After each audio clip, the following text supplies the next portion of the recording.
हमारे चैनल को सब्सक्राइब करें और बेल आइकन दबाएं।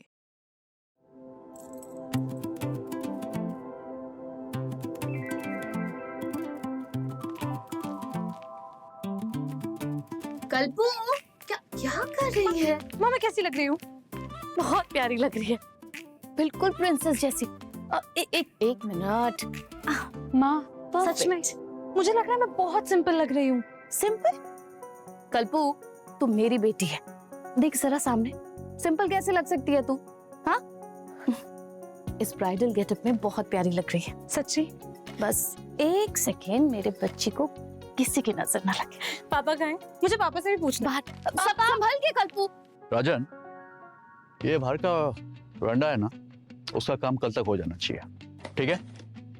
और एक चीज, ये गेस्ट हाउस की जो पेंटिंग है वो भी एक बार चेक कर लेना, ठीक से हुई है या नहीं। लड़के वालों की तरफ से कोई कंप्लेंट नहीं आनी चाहिए। सर, सब हो जाएगा अच्छे से, आप टेंशन मत लीजिए। डैडू ग्रेट, नाइस। बताओ मैं कैसी लग रही हूँ?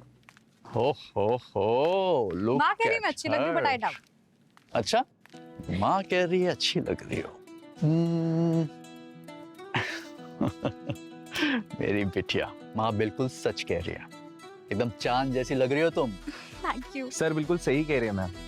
आप देखना, एंगेजमेंट पार्टी में आप सबका दिल जीतोगे। Wait a second. राजन एक मिनट आना। हाँ जी। हेलो। हाँ बोलिए। कुलदीप, बंगलों का डिस्प्यूट अभी तक सॉल्व नहीं हुआ है। यह आखिरी वार्निंग है तुम्हारे लिए। अगली बार सिर्फ फोन नहीं बजेगा, तुम्हारी मौत होगी। धमकी दे रहा तू मुझे? तेरी इन बातों से मैं नहीं डरता, समझा? जा, जो करना है कर ले। कुलदीप, क्या है ये? ये कॉल्स मजाक नहीं होती कुलदीप, मैंने पहले भी कहा है पुलिस कंप्लेन करते हैं। Relax Mitali, relax. मैंने सीआईडी को ऑलरेडी बता चुका हूँ। I just need to get some fresh air, okay? मैं अपने मेडिटेशन रूम में जा रहा हूँ।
Hi sir, I am Rajan, Kuldeep sir manager. Kuldeep ji कहाँ हैं?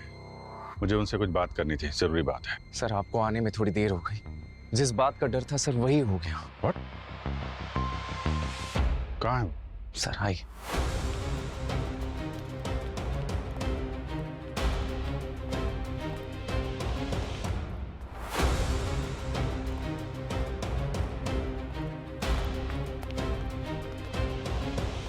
हटिए। एक्सक्यूज मी, एक मिनट।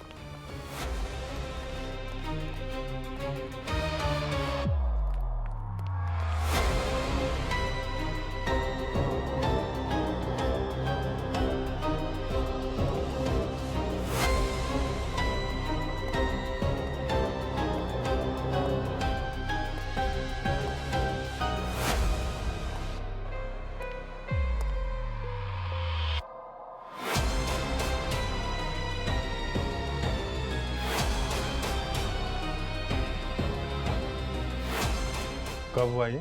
सर अभी कुछ घंटे पहले।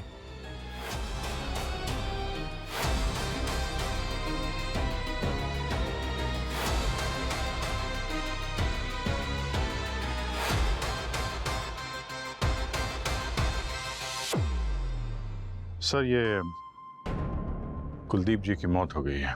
ओके ओके सर, या आखिरी बार कब देखा था तुमने कुलदीप जी को? सर आखिरी बार तो कुलदीप जी को प्रभाकर ने ही देखा था। ये सर का बॉडीगार्ड है। कुलदीप जी के मेडिटेशन रूम में आने से ठीक पहले क्या हुआ था? सर आज शाम को 4 बजे से थोड़ा पहले सर लिविंग रूम से निकले और कॉरिडोर से होते हुए अपने मेडिटेशन रूम में आए। उन्होंने दरवाज़ा बंद कर दिया, मैं रोज की तरह बाहर ही खड़ा रहा। पर सर वैसे सर का मेडिटेशन सेशन 20 मिनट का होता है, पर इस बार 40 से 45 मिनट हो गए और कुलदीप सर बाहर नहीं आए। कुलदीप सर ने आज तक ऐसा नहीं किया। ये सब मुझे खटका सर। कुलदीप सर, सर आप ठीक तो है ना? क्या हुआ प्रभाकर? सर को 40 से 45 मिनट हो गए। वैसे तो अक्सर सर 20 मिनट में आ जाते हैं, अभी तक बाहर ही नहीं निकले। कुलदीप सर, मुझे लगता है हमें दरवाजा तोड़ना पड़ेगा। हाँ ठीक है।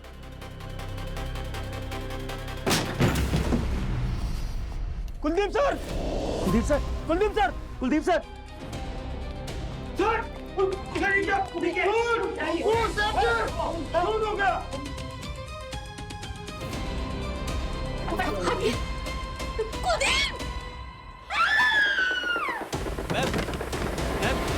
पर सर समझ में नहीं आ रहा कि ये सब कैसे हुआ।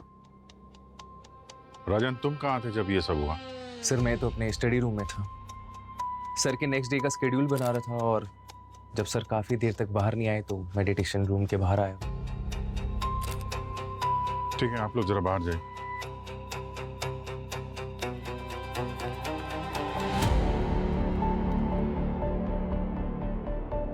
पंकज, सचिन, जरा बात करो सबसे, देखो क्या पता चलता है। ये एंट्री के हिसाब से तो बहुत सारे लोग आए हैं यहाँ पर। हाँ साहब, वो कल्पना बेबी की एंगेजमेंट का माहौल है ना, तो घर की मरम्मत और डेकोरेशन का काम चल रहा है, इसलिए बहुत सारे लोग आए और गए। किसी की एंट्री मिस तो नहीं हुई? नहीं सर, मुझे बहुत सालों का तजुर्बा है, मेरी आंखों से बच के कोई नहीं जा सकता। और अगर आंख बंद हो गई तो?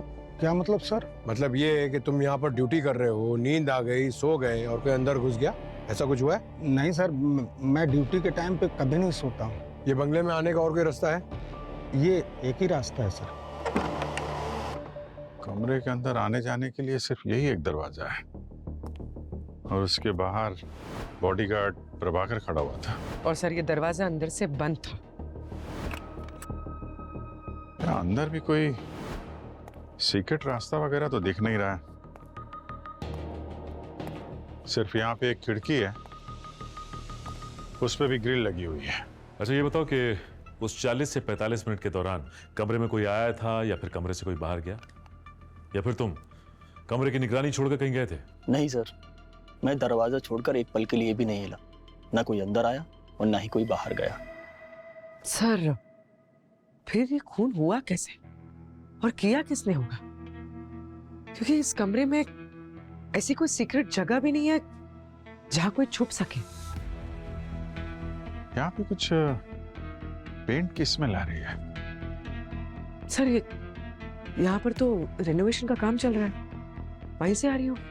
नहीं, अंदर इस तरफ नहीं, यहाँ खिड़की से आ रही है। लगता है ये अभी हाल ही में पेंट हुआ है। सर, हाँ? सर ये देखिए सर, कुलदीप जी के चेहरे पे, कलाई पे और उंगलियों पे अरोमा ऑयल के पैचेस हैं। तो अरोमा ऑयल तो यहाँ है ना, कितना सारा। और फिर अरोमा ऑयल की बोतल भी यहाँ रखी है। ये अरोमा ऑयल डिफ्यूजर में डालते समय उनके हाथ में लग गया होगा। पर सर कोई चेहरे पे अरोमा ऑयल क्यों लगाएगा? ये ऑयल कुलदीप जी ने अपने चेहरे पे नहीं लगाया है, खूनी ने लगाया है। कैसे सर? ये देखो, खिड़की की हालत देखी।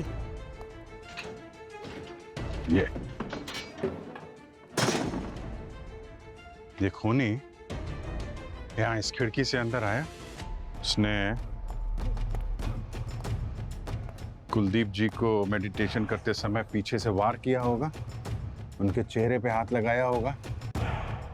हाथापाई के दौरान तो शायद वो पेंट इनके मुंह पे लगा होगा और शायद वो पेंट निकालने के लिए यहाँ से अरोमा ऑयल का इस्तेमाल किया,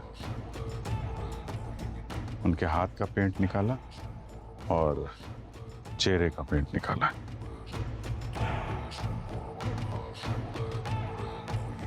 और शायद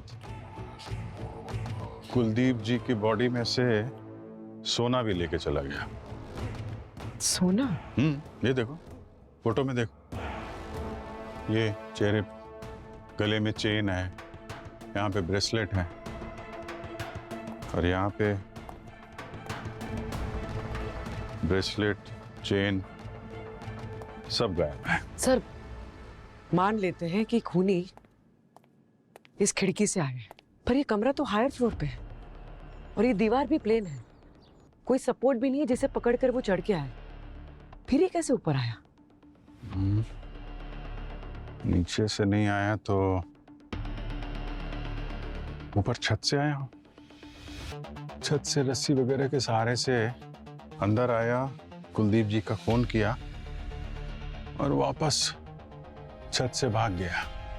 अच्छा राजन, ये बताइए कि ये घर में डेकोरेशन और पेंटिंग का काम चल रहा है, इसमें घर का कोई आदमी सुपरवाइज कर रहा है इसको? यस सर, कुलदीप सर की वाइफ मिताली मैडम।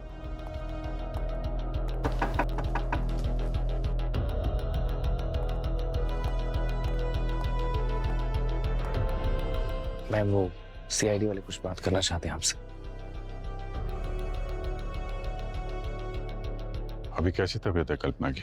अभी भी बेहोश है सर। इतना बड़ा सदमा बर्दाश्त नहीं कर पाएगी मेरी बच्ची। कुलदीप जी को धमकी भरे फोन आते थे, आपको इसके बारे में कोई आइडिया है? हाँ सर, मैं जानती हूँ कुलदीप को ये धमकी भरे कॉल कौन कर रहा था। कौन? हेमंत, कुलदीप का बिजनेस पार्टनर। हालांकि कुछ दिन पहले उनकी पार्टनरशिप खत्म हो गई थी। क्यों? कुछ बिजनेस डिस्प्यूट था। उसने कई बार कुलदीप को धमकी दी। मैंने कुलदीप को कहा भी कि इस बारे में पुलिस में कंप्लेन करते हैं, तो उन्होंने कभी भी मेरी बात को सीरियसली लिया ही नहीं। और अब देखिए ये सब हो गया।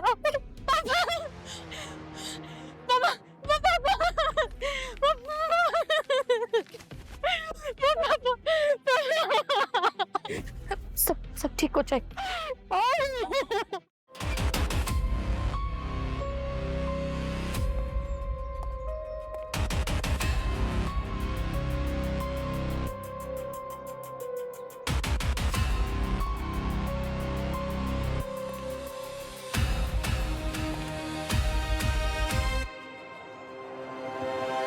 सर, टेरेस पे तो कहीं भी कोई रस्सी का निशान नहीं है, ना ही कोई टूटी रस्सी, ना किसी तरह का कोई हुक लगा हुआ है।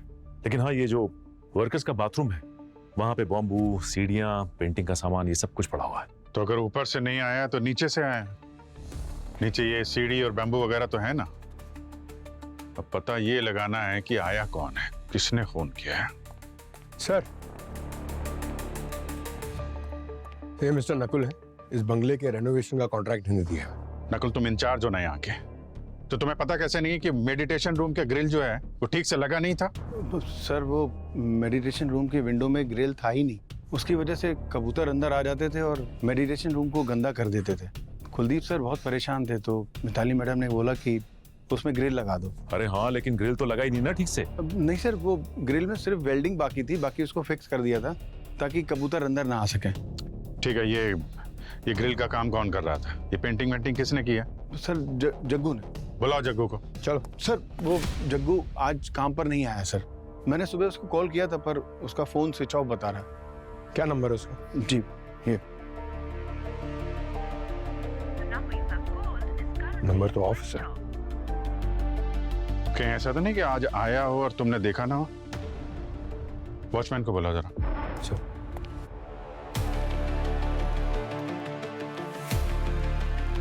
रजिस्टर में तो एंट्री नहीं है। वृंदा जी, क्या है ये सब? हाँ? नकुल ने तो बताया कि आज सुबह जग्गू यहाँ पर आया था। तुमने रजिस्टर में एंट्री क्यों नहीं की? सर, 1 मिनट, जब तक बोलने को ना कहा जाए ना, चुपचाप खड़े रहो। क्या हो रहा है यहाँ पे? हाँ?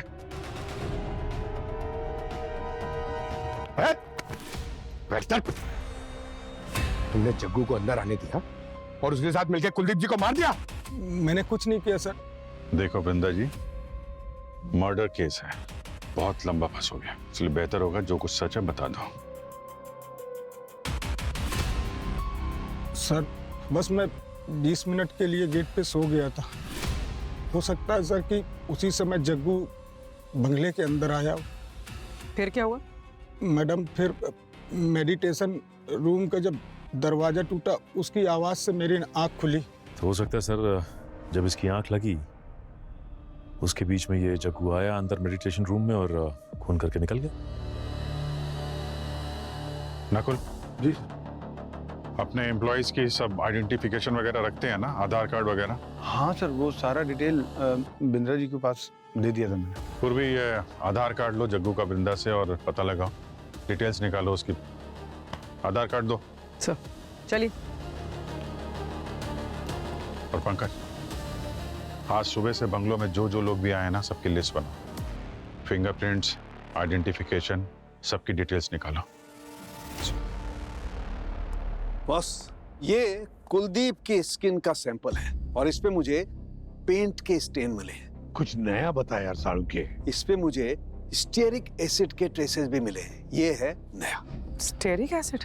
और ये सर किस में इस्तेमाल होता है? पूर्वी वैसे तो ये स्टेरिक एसिड हर पेंट में थोड़ा बहुत होता है, लेकिन यहाँ पर बात कुछ अलग है। यहाँ पर विंडो के जो ग्रिल हैं और जहाँ कहीं भी ये रिनोवेशन के लिए पेंट हुआ है वहाँ पर इस स्टेरिक एसिड के ट्रेसेस मुझे नहीं मिले। सॉरी सर, मैं कुछ समझा नहीं। मैं समझाता हूँ पंकज। दरअसल खूनी ने ये पेंट स्टेन हटाने के चक्कर में ये स्टेरिक एसिड इस कुलदीप की बॉडी पर छोड़ दिया। मगर सर अभी तो आपने कहा कि वो एसिड ग्रिल या पेंट के सैंपल से मैच नहीं हुआ। ये भी हो सकता है कि ये स्टेरिक एसिड मर्डर वेपन से आया हो इसके शरीर में। अच्छा सालुंखे साहब, ये पेंट के अलावा ये स्टेरिक एसिड और किस किस चीज में इस्तेमाल होता है? सचिन, पेंट के अलावा ये स्टेरिक एसिड दरअसल कॉस्मेटिक्स में और स्किन केयर की चीजों में इस्तेमाल होता है, जैसे साबुन, शैम्पू, इस तरीके की चीजें। तो फिर साळुंखे कुलदीप ने भी इस्तेमाल किया होगा। कॉस्मेटिक्स, साबुन है, शैम्पू है और कुछ है। नहीं किया बॉस, मैंने अच्छी तरह से चेक किया, इनमें से किसी चीज का रेजिड्यू मुझे कुलदीप की बॉडी पर से नहीं मिला। तो इसका मतलब है कि साळुंखे तेरे कहने का मतलब है कि खूनी ने ये चीजें इस्तेमाल की होगी। मतलब जब कुलदीप के चेहरे पर से वो रंग हटा रहा था तो शायद उसके हाथ पर जो अरोमा ऑयल लगा था जिसमें स्टेरिक एसिड है, वो स्टेरिक एसिड कुलदीप के चेहरे पर रह गया। राइट। एक बात और बॉस, मुझे लगता है खूनी प्रोफेशनल नहीं है। क्या मतलब? मतलब ये कि इस पर जो वार हुआ है, इसके घाव ये बताते हैं कि ये एकदम प्रिसीशन के साथ नहीं किया गया, सटीक वार नहीं है। ये घाव देखो, मुझे लगता है खूनी ने गुस्से में बराबर इस पर चाकू घोंपा है, बार बार। अब ये तो एक नया एंगल लेकर आ गया। अभी तक हमें ऐसा लग रहा था कि शायद खून रॉबरी के लिए हुआ है, और आप ले आए हैं पर्सनल ग्रज, दुश्मनी का एंगल। पर सर, एक पेंटर की कुलदीप जी से क्या दुश्मनी हो सकती है? हो सकता है कि किसी ने पेंटर का इस्तेमाल किया हो खून करवाने के लिए, अपनी दुश्मनी निकालने के लिए।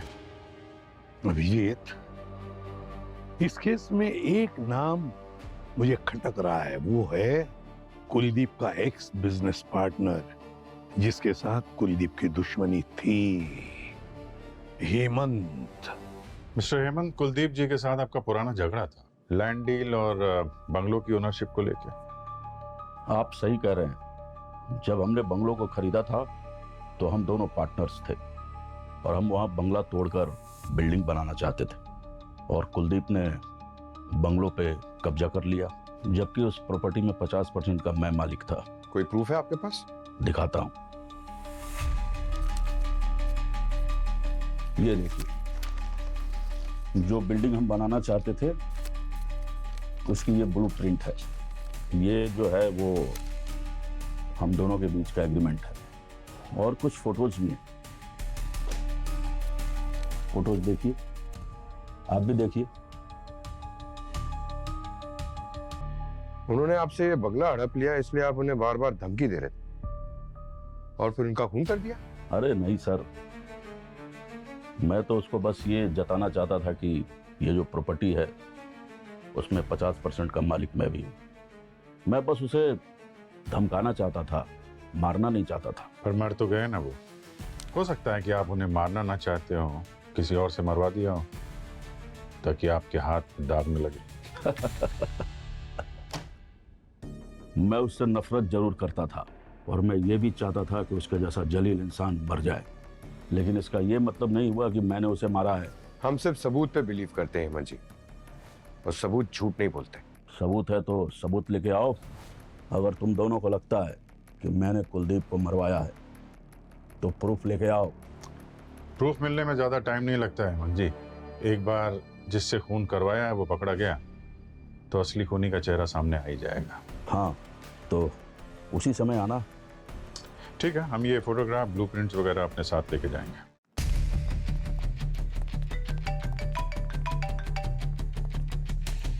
हाँ पूर्वी, ग्रेट। कहाँ पे है? हाँ ठीक है, मिलते हैं। जग्गू का पता चल गया है, मैं जरा उससे मिलता हूँ। तुम हेमंत की कुंडली निकालो और कुलदीप के फोन रिकॉर्ड भी चेक करो, देखो कौन कौन उसके पीछे पड़ा हुआ था। हाँ हेलो, अरे मैं बोल रहा हूँ पतिदेव तुम्हारा। हाँ अरे वो क्या है ना, नया फ़ोन लिया है और ये नया नंबर है मेरा, सेव कर लेना ठीक है। और हाँ, किसी को देना मत ये नंबर, ठीक है। और सुनो, आज मैं पहली बार जहाज़ में बैठूंगा। क्या जग्गू जी, थोड़ा टाइम है आपके पास? थोड़ी बात करनी थी आपसे। कौन है आप लोग? मैं अनजान लोगों से बात नहीं करता।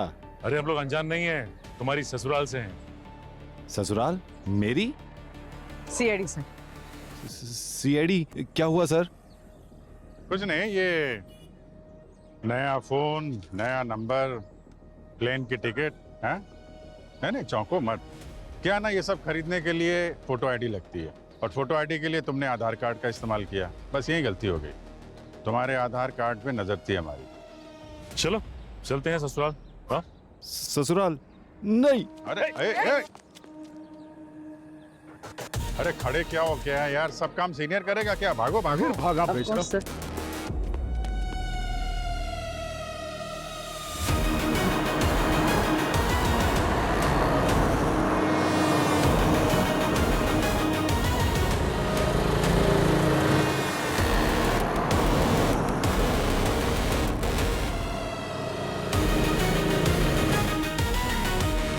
अरे यार, अरे सर सॉरी सर, गलती होगी। तुम्हारे ऊपर कुलदीप जी के मर्डर का इल्जाम है, समझे? मैं क्यों मारूंगा उन्हें सर? मेरी क्या दुश्मनी है उनसे? अरे दुश्मनी नहीं है, दोस्ती है, लेकिन पैसों से। सर आप लोग सर फंसा रहे हो मुझे खून के इल्जाम में। फंसा नहीं रहे, तेरी उंगलियों के निशान मेडिटेशन रूम की खिड़की से मिले, समझा? वो तो सर इसलिए क्योंकि मैंने वो खिड़की पेंट की थी ना सर। और जानबूझ के तुमने ग्रिल ठीक से नहीं लगाई ताकि उसी रास्ते से वापस आ सको और कुलदीप जी की हत्या करके निकल सको। नहीं सर, वो मुझे ऐसा करने के लिए कहा गया था। वहाँ पर कुछ सोल्डरिंग का काम बाकी था और एक पेंट की कोटिंग भी होनी थी उस पर सर, इसलिए वो ऐसा छोड़ा। काम पे क्यों नहीं आया कल फिर? सर वो आया था सर, थोड़ा लेट हो गया आने में। जैसे ही वो घर में पहुंचा, देखा एक कमरे में ज्वेलरी पड़ी है और वहाँ आसपास कोई नहीं था सर, तो वो ज्वेलरी मैंने उठाई और मैं वहाँ से निकल गया सर।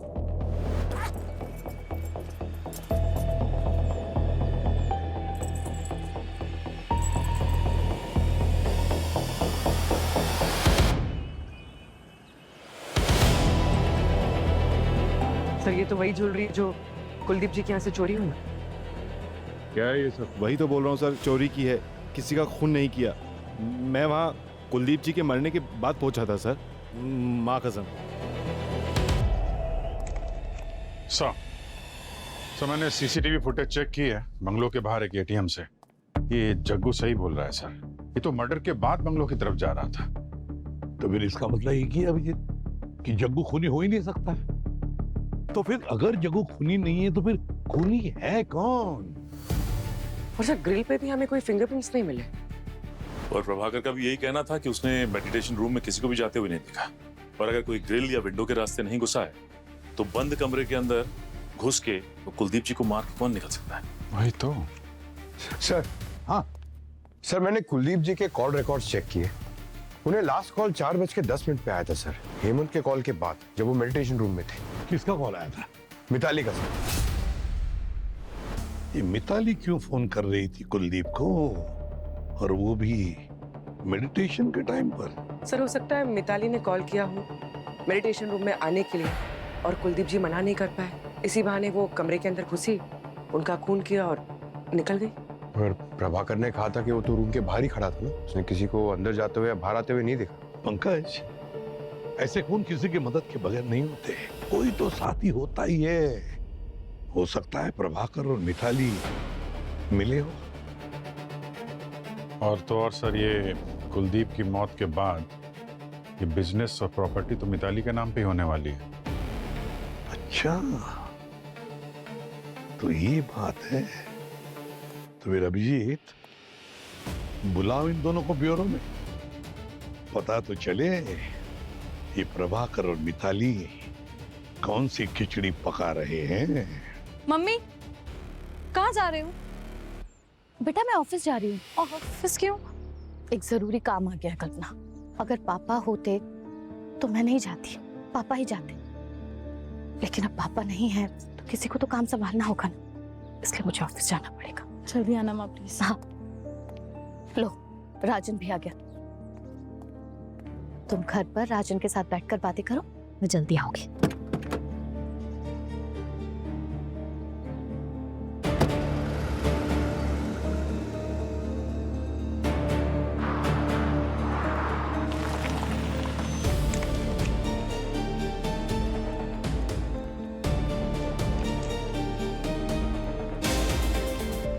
क्या बात है मिताली जी, बहुत जल्दी आपको बिजनेस संभालने की?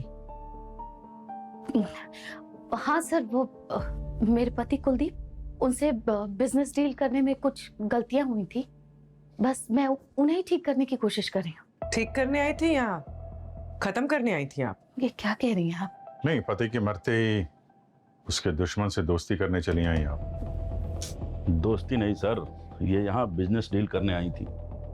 आपसे बाद में बात करेंगे मिस्टर हेमंत, अभी जरा मिताली जी से पूछताछ करनी है। आप जरा ब्यूरो चलने का कष्ट करेंगे? आइए आइए आइए।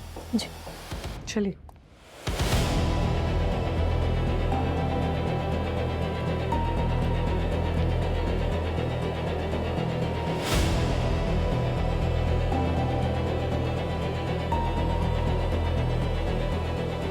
मिताली जी, एक बात बताइए, जब कुलदीप मेडिटेशन रूम में था तब आपने उसे फोन किया क्यों, और ये बात हमसे छुपाई क्यों?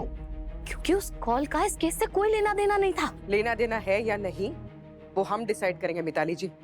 हम तो कहते हैं कि आपने प्रभाकर के साथ मिलकर कुलदीप को मारा है। ऐसा क्यों किया प्रभाकर तुमने? अपने ही बॉस का खून कर दिया? नहीं, झूठ मत बोलना, तुम्हारे फिंगरप्रिंट्स मिले हमें बॉडी के ऊपर। सर मैंने नहीं मारा सर को, और मैं उन्हें क्यों मारूंगा, और फिंगरप्रिंट्स जब मैंने उनको छुआ तब लग गए होंगे। तो फिर मिताली मैडम ने ऐसा क्यों कहा कि तुम्हारा बहुत बड़ा झगड़ा हुआ था कुलदीप के साथ? तुमने जान से मारने की धमकी दी थी उन्हें? नहीं सर, ऐसा तो कोई झगड़ा नहीं हुआ था, वो झूठ बोल रही है। वो ऐसा क्यों बोले? सर वो फंसाना चाहती है मुझे, और मुझे तो पूरा डाउट है कि मिताली मैडम ने ही मर्डर किया है। ऐसे क्यों? क्योंकि सर के मरने के बाद मिताली मैडम ने सारा का सारा बिजनेस टेक ओवर कर लिया। सर मुझे ना पक्का डाउट है कि पैसों के लिए मिताली मैडम जी ने ही सर को मारा होगा। मैंने कुलदीप को कॉल किया था क्योंकि मैं कुलदीप को याद दिला रही थी कि हमारे समधी आने वाले हैं जिन्हें लेने के लिए हमें एयरपोर्ट जाना है। वाह रे वाह, और एक नई कहानी। तो जब कुलदीप का खून हुआ उस वक्त आप कहाँ थी? मैं, मेरी बेटी कल्पना, हम दोनों वीडियो कॉल पर थे इवेंट मैनेजमेंट कंपनी के मैनेजर के साथ। सर 2 महीने में मेरी बेटी की शादी होने वाली है, शादी की तैयारियों के बारे में ही हम मैनेजर से बात कर रहे थे। आप लोग चाहे तो मैनेजर के साथ क्रॉस चेक कर सकते हैं। वो तो हम क्रॉस चेक कर ही लेंगे मिताली जी, लेकिन जब तक हमारा इन्वेस्टिगेशन पूरा नहीं हो जाता आप शहर छोड़कर कहीं नहीं जाएंगे, समझिए आप?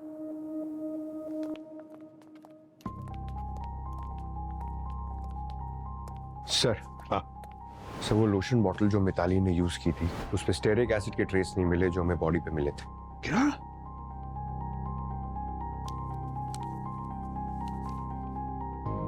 अभिजीत, ये जो है ये ब्लूप्रिंट, ये पुरानी बंगले की ब्लूप्रिंट है जो हमें हेमंत ने दी थी। अब इस ब्लूप्रिंट में देखो, बंगला और मेडिटेशन रूम अटैच थे, कनेक्टेड थे, लेकिन अब ये देखो, ये अब कनेक्शन गया और यहाँ ये वॉल बन गई, तो कहीं ऐसा तो नहीं इस दीवार के साथ किसी ने छेड़खानी की हो? सर हमने जब इन्वेस्टिगेशन की तो सारी दीवारें अच्छे से चेक की, सारी की सारी दीवारें बिल्कुल ओरिजिनल है, सीमेंटेड सर, कोई छेड़छाड़ नहीं की गई। लेकिन सर फिर बंद कमरे में खूनी को जमीन निकल गई कि आसमान खा गया?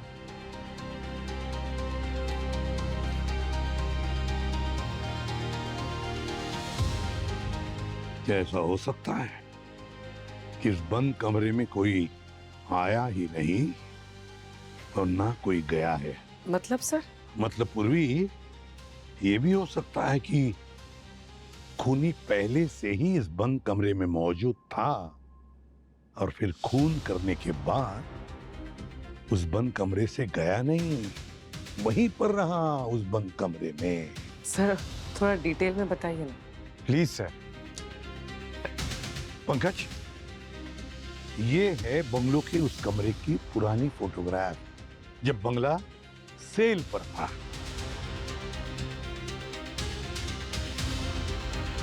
और ये है उसी कमरे का अब का लेटेस्ट फोटोग्राफ, क्राइम सीन के कमरे का फोटोग्राफ।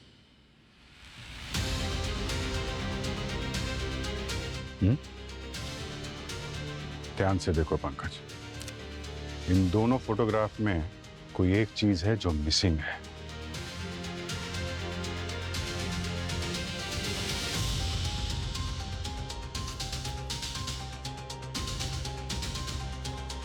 ओह अच्छा।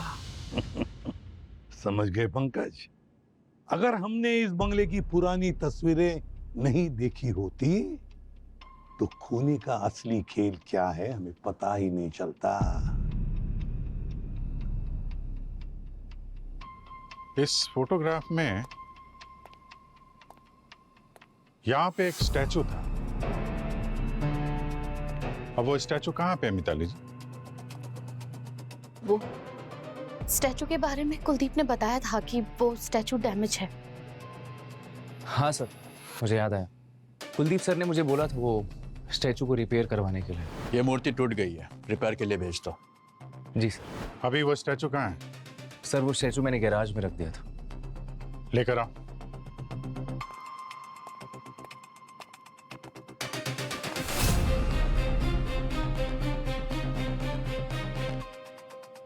प्रभाकर। जी सर।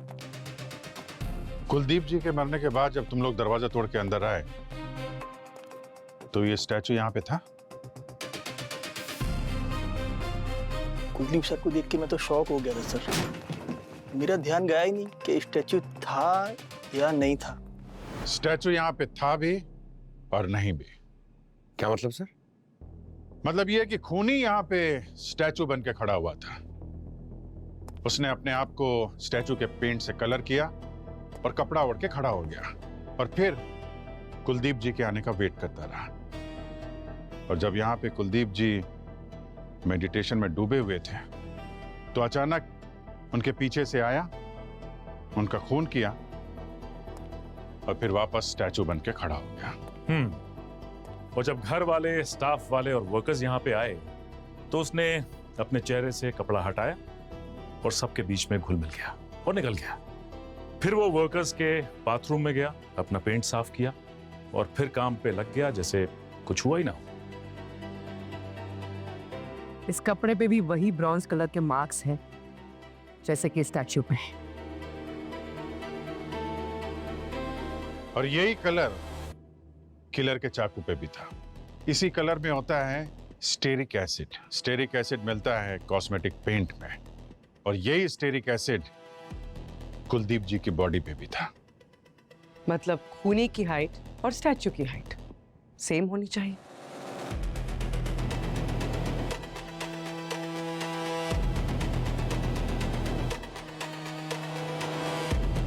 अब सवाल ये उठता है कि किस किस की हाइट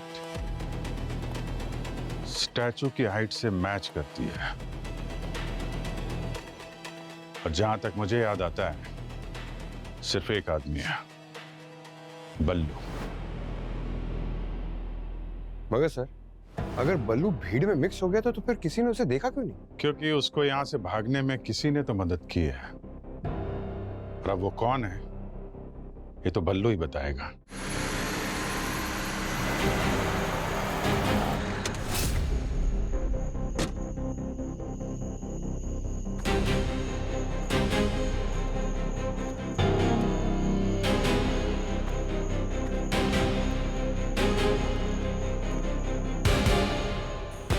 भाई अच्छा सब रेडी है ना? बल्लू ये तुम्हारे काम का लास्ट इंस्टॉलमेंट। अच्छा एक बात ध्यान रखना, सीआईडी को पता चल चुका है कि कुलदीप सर के मर्डर के पीछे तुम्हारा हाथ है, तो जितना जल्दी हो सके ना इस शहर से 9 गहरा हो लो। ठीक है, चलो चलता हूँ।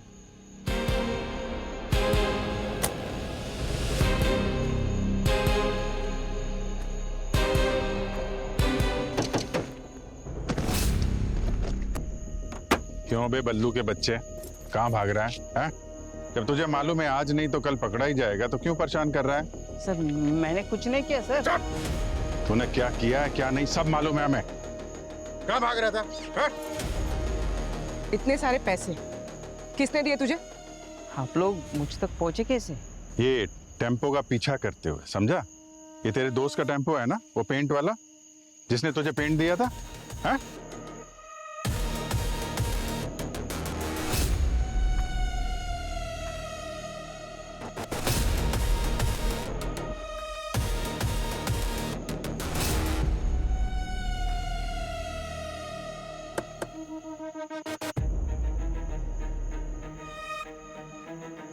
किसने दिए पैसे ये? बोल। हाँ सचिन, क्या?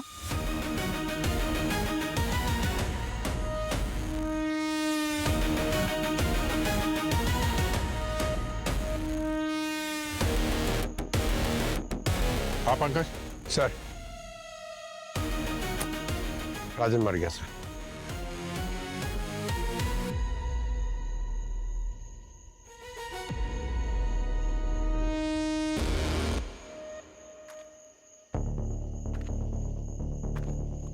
क्यों बल्लू? पहले तूने कुलजीत जी को मारा, उसके बाद राजन का खून किया। सर मैंने राजन को नहीं मारा, मैं ही मिला था लेकिन पैसे लेके निकल गया सर। मैं कुलदीप को मैंने मारा सर, वो भी राजन के कहने पे।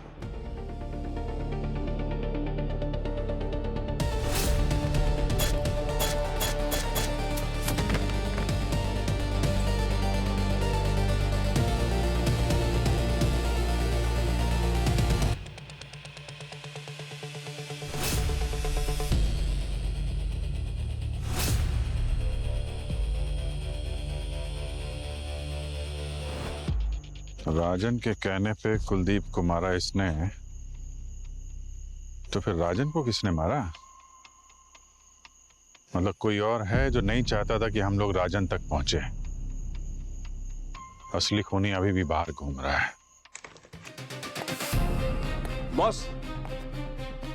बॉस टेस्ट रिपोर्ट से पता चला है कि राजन की मौत जहर से ही हुई है।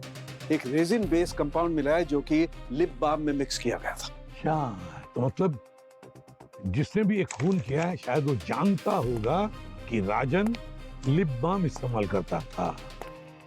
सर, राजन का लैपटॉप मिला है, पासवर्ड प्रोटेक्टेड है, वो क्रैक कर रहे हैं। पर उसके लैपटॉप बैग में एक गिफ्ट बॉक्स मिला है, इसमें एक डायमंड पेंडेंट है। बिल मिला है, राजन ने ही खरीदा है।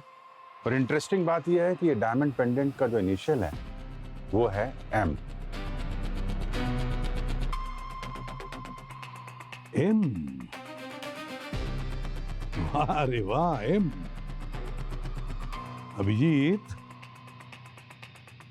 इस केस में सिर्फ एक ही इंसान है जिसका नाम एम से शुरू होता है, Mitali. Thank you so much for your service. आज से आप लोगों की छुट्टी, हम लोग अब ये घर छोड़ के क्या हुआ मिताली जी? ये बुरिया बिस्तर बांध के कहाँ जाने की तैयारी हो रही है? सर दरअसल मैं और कल्पना हमारे पुराने घर जा रहे हैं। क्या है कि कुलदीप की मौत के बाद इस घर में रहना हमारे लिए थोड़ा अजीब हो गया है और यहाँ से जाके कल्पना के लिए भी थोड़ा चेंज हो जाएगा। वैसे पुराने घर आप दोनों में से कोई एक ही जाएगा और दूसरा जाएगा जेल। जेल? राजन के खून के जुर्म में। क्या? राजन का भी खून हो गया? और जिस कार में हमें राजन की बॉडी मिली थी, उस कार में हमें एक पेंडेंट मिला है और हमें शक है कि ये पेंडेंट उसी का है जिसने राजन का खून किया है और उसके साथ उसका अफेयर चल रहा था। और ये पेंडेंट में जो इनिशियल है वो है एम। तो खूनी कोई ऐसा आदमी है जिसका नाम एम से शुरू होता है। अरे सर, हजारों नाम होते हैं एम से। आपको ऐसा क्यों लगता है कि एम से सिर्फ मिताली होता है?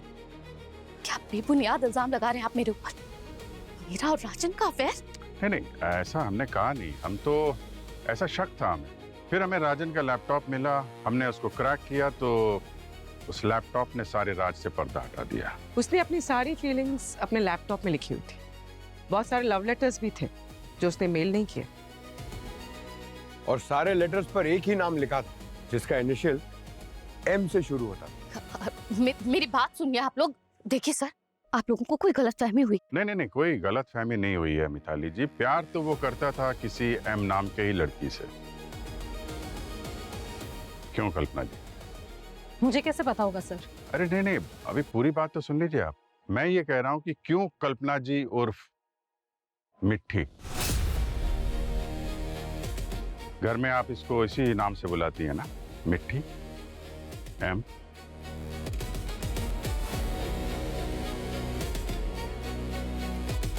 हमें तुम्हारे कॉलेज के लॉकर से ये जहर की शीशी मिली। ये वही जहर है जो तुमने राजन के लिप बाम में मिलाया था। बस बहुत हो गया कल्पना। अब ये बताओ कि तुमने राजन को क्यों मारा, जिससे तुम प्यार करती थी? मैं प्यार नहीं करती थी राजन से। वो चाहता था मुझे, इसलिए मैंने अपने फायदे के लिए उसका इस्तेमाल किया। मिट्टी से अपनी दिल की बात जब भी करने जाता हूँ, पता नहीं क्यों डर जाता हूँ। समझ नहीं आता उसे कैसे कहूँ कि मैं उससे प्यार करता हूँ।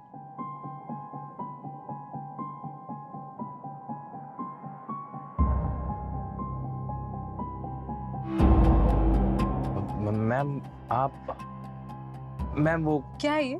कुछ नहीं है मैम, मिसअंडरस्टैंडिंग है मैम। वो ऐसे ही मैं कुछ टाइप कर रहा था, मतलब। राजन, मुझे बहुत पहले से पता है कि तुम मुझसे प्यार करते हो। और एक बात बताऊं, मैं भी तुमसे बहुत प्यार करती हूँ। क्या? सच में? और तुमसे शादी करना चाहती हूँ।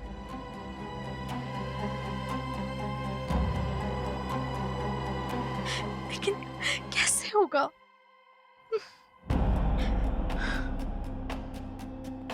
क्या हुआ? लेकिन तुम रो क्यों रही हो? पापा हमारी शादी के लिए कभी नहीं मानेंगे। वो मेरी शादी अपने पसंद के लड़के से करवाना चाहते हैं। और पता है, मेरी शादी उनके लिए सिर्फ एक बिजनेस डील है। अरे तुम फालतू में टेंशन ले रही हो। मैं हूं ना, मैं जाऊंगा कुलदीप सर के पास तुम्हारा हाथ मांगने। नहीं राजन, तुम नहीं समझ रहे। पापा हमारे रिश्ते के लिए कभी नहीं मानेंगे। अगर वो नहीं माने ना तो मैं मर जाऊंगी। तो क्या करें? एक रास्ता है। क्या? पापा को मरना होगा। क्या? तभी हम साथ रह पाएंगे। नहीं, ये रास्ता बिल्कुल बेकार है, बेतुका है। तुम रह सकते हो ना मेरे बिना? मैं नहीं रह सकती हूँ। ऐसा कुछ नहीं है। तुम्हें समझ क्यों नहीं आता? मैं मर जाऊंगी तुम्हारे बिना और मैं किसी और से शादी नहीं करूंगी। पर ठीक है, मैं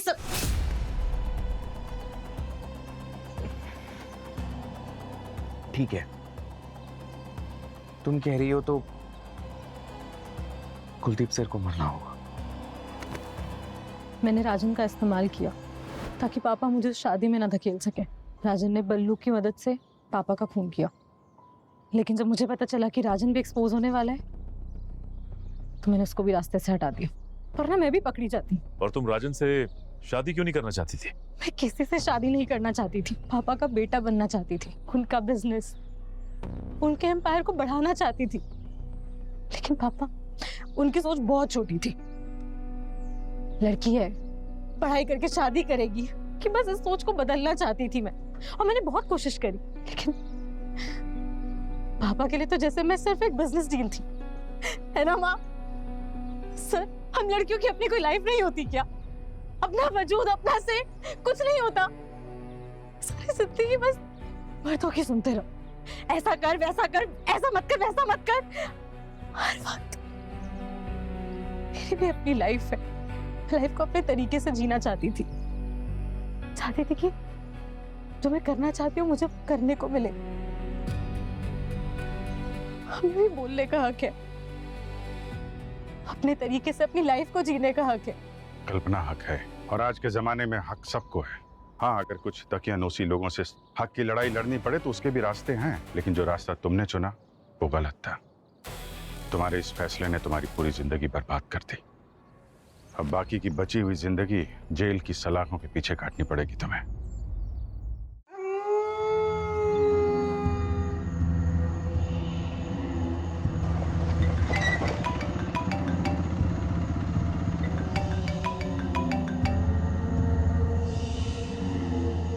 हाँ हेलो, बोलो। थानेदार होकर कानून तोड़ते हो, पता है ना? ड्राइव करते वक्त बात नहीं करते। मैं अभी बाइक साइड में रोक कर खड़ा हूँ, बोलो क्या हुआ? अच्छा, कहाँ पर हो? वही हमारा फेवरेट झील वाला रास्ता। वहाँ क्या कर रहे हो? निकलो वहाँ से जल्दी और घर पहुँचो। अच्छा, अरे तुम फोन रखोगी तभी तो पहुँचूंगा ना। ठीक है।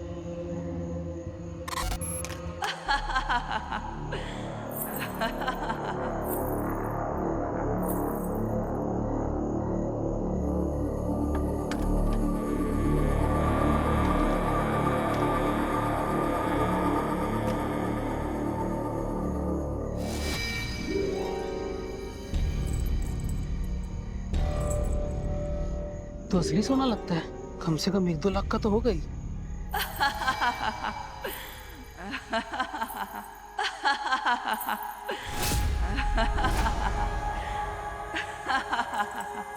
वहाँ क्या कर रहे हो? मेरे पास आओ। कौन है? कौन है वो?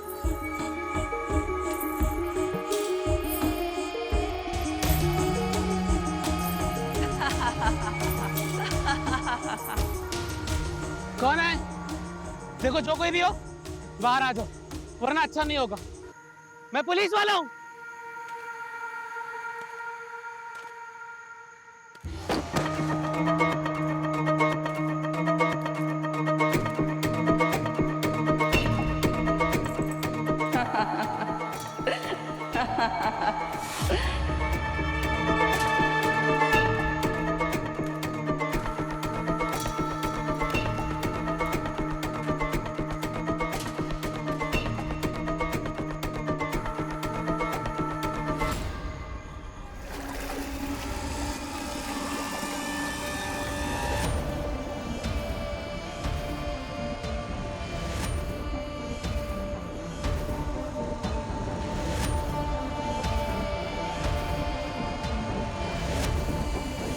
घबराओ नहीं, आओ मेरे पास। तुम्हारे हर सपने को पूरा करने वाली अप्सरा हूँ।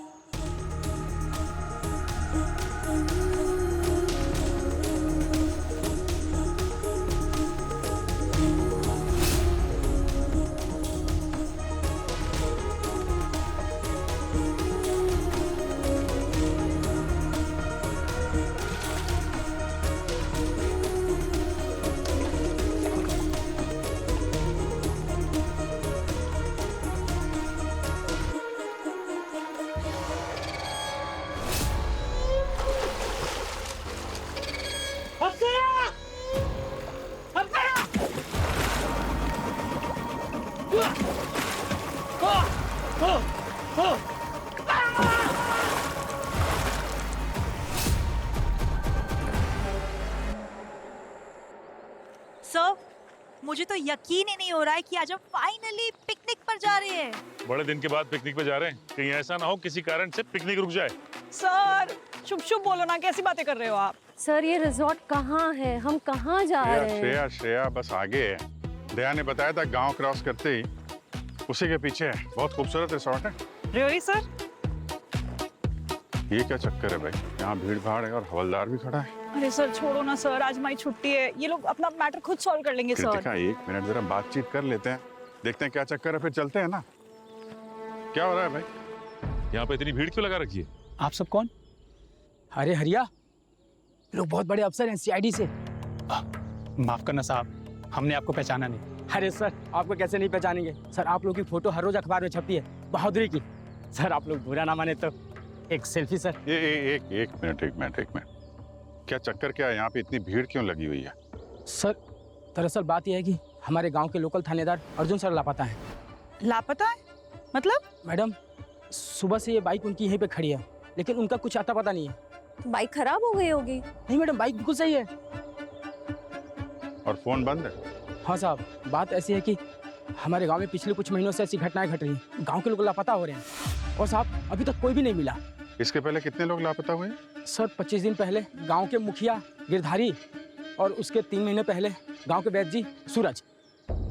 सर ये जंगल का इलाका है, कोई शेर चीता उन्हें ले गया होगा।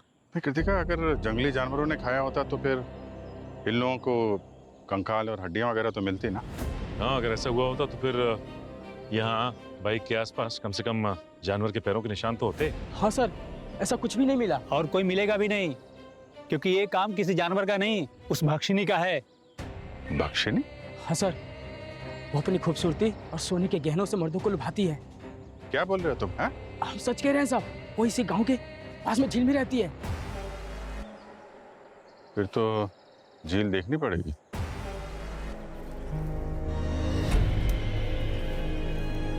काफी खूबसूरत जगह है, शायद उस रिसोर्ट से ज्यादा ही जहाँ हम लोग जाने वाले हैं। सर ये जितनी अच्छी जगह है उससे कहीं ज्यादा खूबसूरत और राक्षसनी है। आप तो ऐसे बात करे जैसे उसके साथ कॉफी पीने गए थे। कभी देखा है उसको? मैडम देखा तो नहीं है, मगर सुना है। बड़ी बड़ी आंखें उसकी, बहुत खूबसूरत है, लंबे लंबे काले काले बाल हैं और मैडम सोने के गहने से लदी हुई होती है। बिल्कुल अप्सरा जैसी दिखती है। बस एक बार शिकारी उसके हाथ में फंस जाए, बस अप्सरा से राक्षसी बनने में टाइम नहीं लगता मैडम। ये भक्षिनी राक्षसनी ऐसी बातें फिल्मों विल्मों में होती है या फिर किस्से कहानियों में? असल जिंदगी में ऐसा कुछ नहीं होता। सर आप इस इलाके से नहीं है ना, इसलिए ऐसा बोल रहे हैं। अगर आप यहाँ रहते तो आपको भी यकीन हो जाता सर।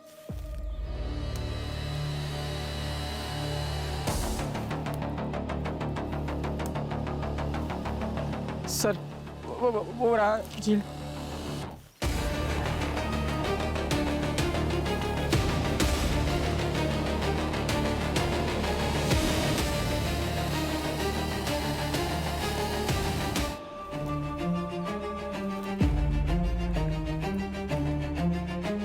सर ये देखिए, इन जूतों के निशान झील की तरफ जा रहे हैं।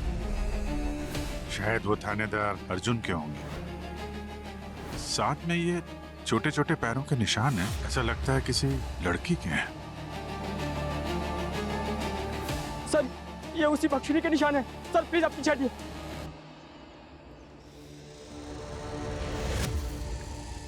सर वहाँ कुछ है।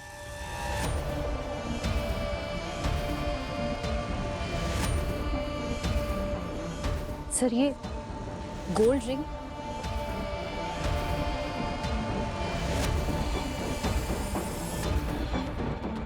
सर ये उसी भक्षिनी के। सर हमने कहा था ना कि भक्षिनी बहुत सारे सोने के गहने पहनती है। सर ये उसी के। हवा में बातें मत करो, समझे? कभी झील के नीचे उतर के देखा है क्या है अंदर? सर कुछ गोताखोरों को कहा था हमने, लेकिन सभी डरे हुए, कोई नीचे उतरने का नाम ही नहीं लेता सर। अब उतरेंगे।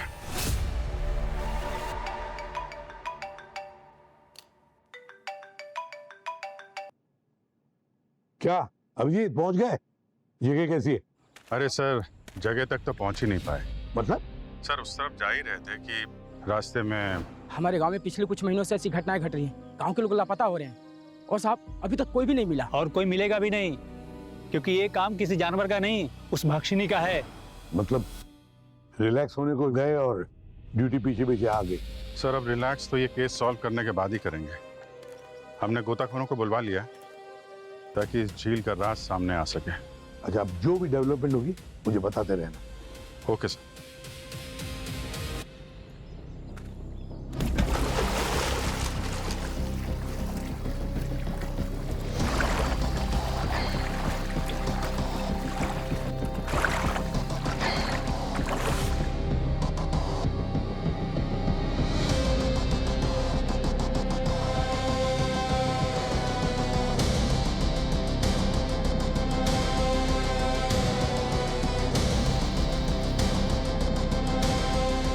कुछ मिला क्या? अंदर बहुत सारी लाशें हैं। कितने कितने लाशें दिख रही हैं? सर फिलहाल तो 3 मिले और होने के चांसेस है। हे भगवान, लगता है गांव के सभी लापता आदमी आज यहीं मिलेंगे।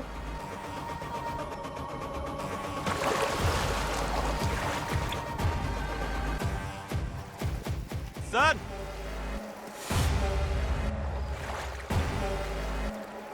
ठीक है, एक एक करके सबको बाहर निकालो।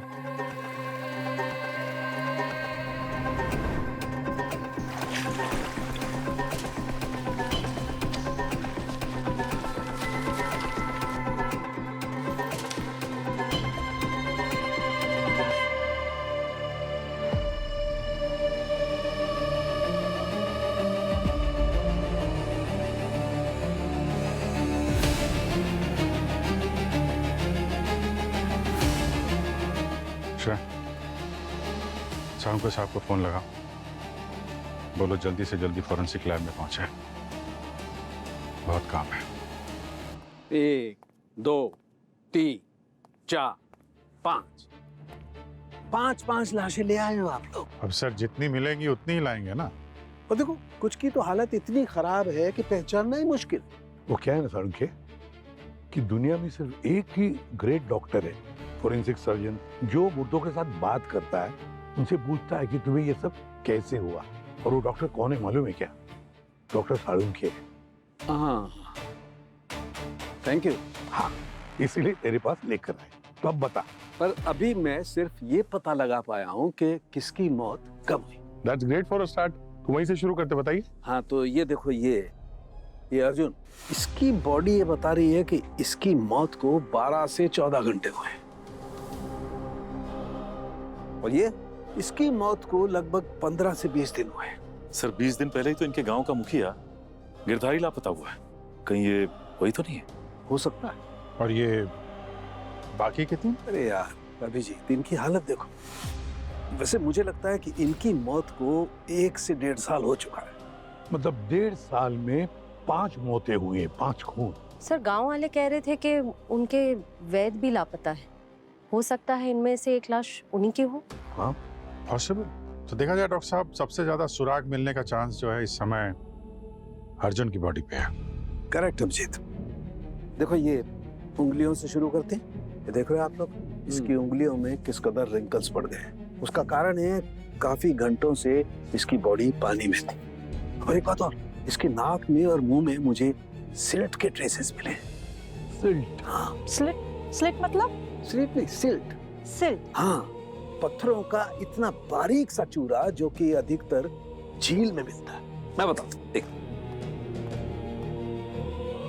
ये देखो, सी, ये। सर आप ये बताइए कि मरने से पहले इनके शरीर पे कोई निशान विशान कुछ था? नहीं, कुछ नहीं था। ना किसी तरीके की कोई चोट का निशान, ना कोई हाथापाई का निशान। इनफैक्ट इसके जेब में से, पैंट की जेब में से और इसके जूतों में से मुझे सिल्ट के कण मिले। इसे देख के तो ऐसा लगता है जैसे इसने ऐसे ही सोचा और खुद ही जाकर के पानी में कूद गया और मर गया। सर पानी में डूब गया या प्यार में? सॉरी?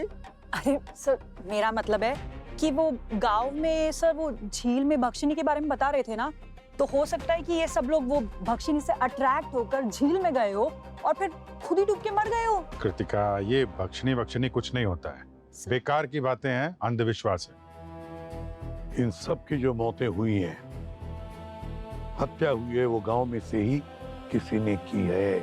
आप ऐसे सोच भी कैसे सकते हैं कि हमने उन सबको मारा? पूरा गांव जानता है कि ये भक्षिनी ने किया है। हाँ, सब ये भक्षिनी का काम है। अरे भक्षिणी की कहानी का झुंझुना बजाना बंद करो, बहुत हो गया। ये किसी इंसान का काम है जो भक्षणी की कहानी की आड़ में ये सब कर रहा है। और हो ना हो वो खूनी अभी भी यहीं मौजूद है, आप लोगों के बीच में। अरे मगर वो सब हमारे घर के अपने लोग थे जो गायब हुए। हम भला अपने परिवार के लोगों को क्यों मारेंगे? उसका भी पता चल जाएगा। श्रेया, इन सब गांव वालों की लिस्ट बनाओ, सबकी डिटेल्स लो, और उन सब की भी जो लापता हुए हैं। सर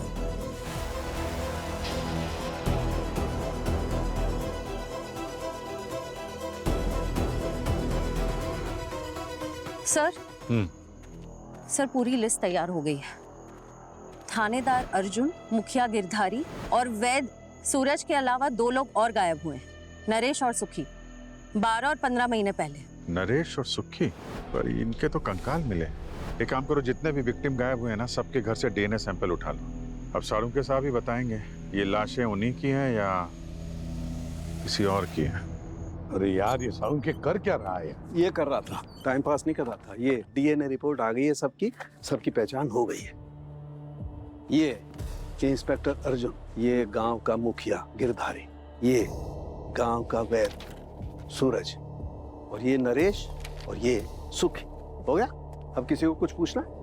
अरे पूछना है सर, पूछना है, बहुत कुछ पूछना है। अभी तो केस शुरू हुआ है। पूछिए ना। पूछिए क्या सारुंके, ये क्या काम किया तूने? क्यों?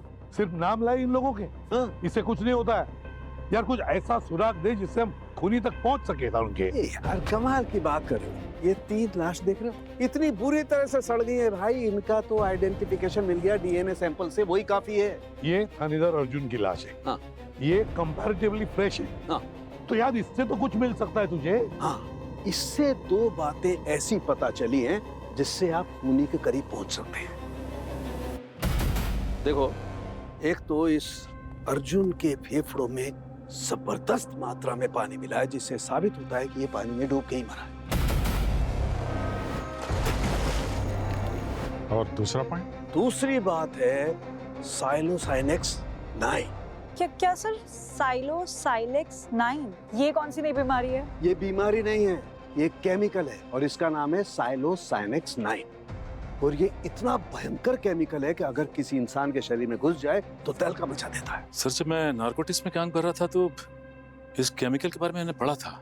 इसके इस्तेमाल से दिमाग पूरी तरह हिल जाता है, भ्रम पैदा हो जाता है, you know, like lot of confusion in the mind. बिल्कुल, कई बार तो ऐसा होता है कि बॉडी मोटर कंट्रोल ही जाता रहता है और हाथ पैर साथ देना बंद कर देते हैं। और इतनी ज्यादा मात्रा में ये केमिकल इसकी बॉडी में मिला है कि इसने अपने दिमाग का कंट्रोल ही खो दिया। अजीब अजीब बातें सोच रहा होगा, बोल रहा होगा, देख रहा होगा। सर, यानी कि ये ड्रग्स लेता था? अब लेता था या किसी ने इसे जबरदस्ती या धोखे से खिलाई है, ये अभी पता नहीं। एक बात और, इस केमिकल के साथ साथ मुझे कुछ तेल, मैदा और मसाले के ट्रेसेस भी मिले, जैसे वो कचौड़ी समोसे में इस्तेमाल होते हैं वैसे। डॉक्टर साहब, ये पता चल सकता है कि मरने से कितनी देर पहले इसने खाया होगा वो मौत का समोसा? देखो, जिस तरीके से मरने से पहले इसका डाइजेशन काम कर रहा था, मुझे लगता है 35 से 40 मिनट हुए होंगे। एक मिनट, अर्जुन के फोन रिकॉर्ड से तुम्हें पता चला था ना कि मरने से 1-1.5 घंटे पहले वो कहीं बाहर गया था, किसी से मिलने गया था? हाँ सर। किससे मिलने गया था? सर, अपनी गर्लफ्रेंड नेत्रा से।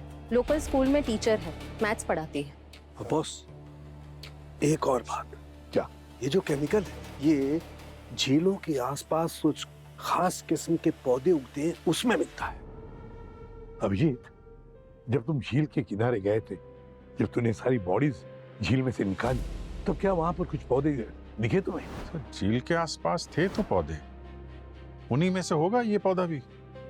इसीलिए तो मैं कह रहा हूं अभिजीत कि ये काम किसी गांव वाले का है जो उस झील के आसपास रहता है। एक काम करो, जरा पता लगाओ इस नेत्रा का थानेदार अर्जुन के साथ कितना प्यार है।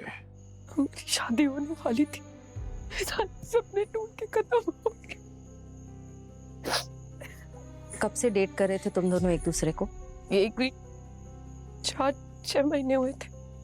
अर्जुन की पोस्टिंग कुछ वक्त पहले हुई थी इस कंपनी। कल भी मिली थी आप उससे? हम रोज मिलते थे। मेरे स्कूल के छूटने के बाद 2 से 5 हम साथ ही रहते थे। अर्जुन की बॉडी में से हमें एक केमिकल मिला है।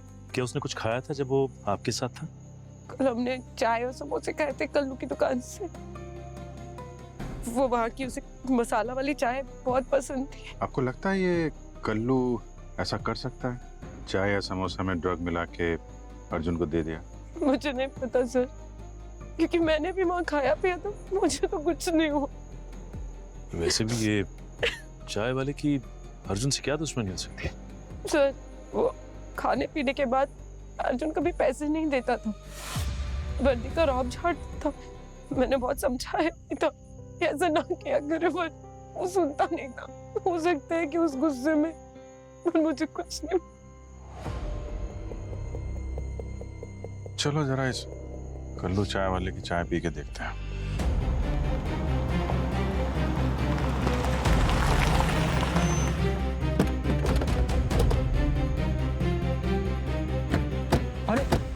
आइए साहब, आइए। अरे साहब, आज मेरी तो किस्मत ही खुल गई। सीआईडी के इतने बड़े अफसर लोग इतनी दूर आए, वो भी मेरे हाथ की चाय भी नहीं। मसाला चाय? अरे साहब पहले बैठिए तो सही, सारे मसाले डाल दूंगा। नहीं नहीं नहीं नहीं, वो मदहोश करने वाला मसाला नहीं चाहिए, साइलोसाइनेक्स।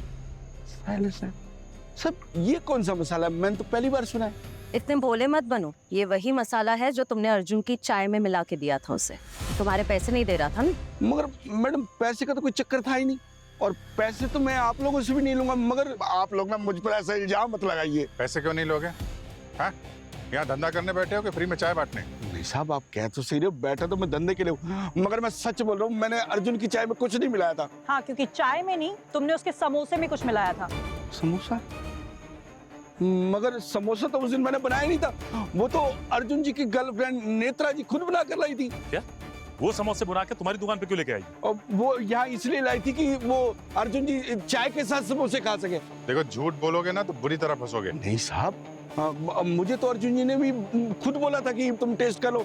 वो नेत्रा जी किसी को खाने नहीं देती, बोली ये सिर्फ और सिर्फ तुम्हारे लिए समोसे हैं। नेत्रा ने खुद भी नहीं खाए? नहीं मैडम, वो बोल रही थी कि उनका व्रत है। मगर अर्जुन जी को तो भक्षिणी ने मारे, तो ये समोसे का क्या चक्कर है? वो सब बाद में पता चल जाएगा। इस नेत्रा से मिलना पड़ेगा वापस। और कृतिका, इनके किचन का सारा सैंपल उठा लो, ये तेल का और समोसे का भी।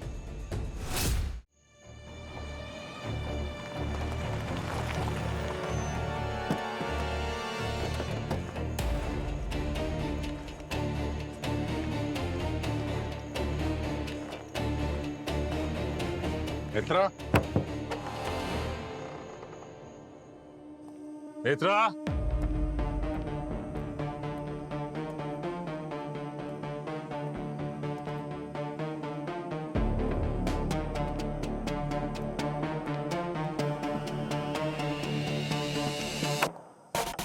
नेत्रा, नेत्रा,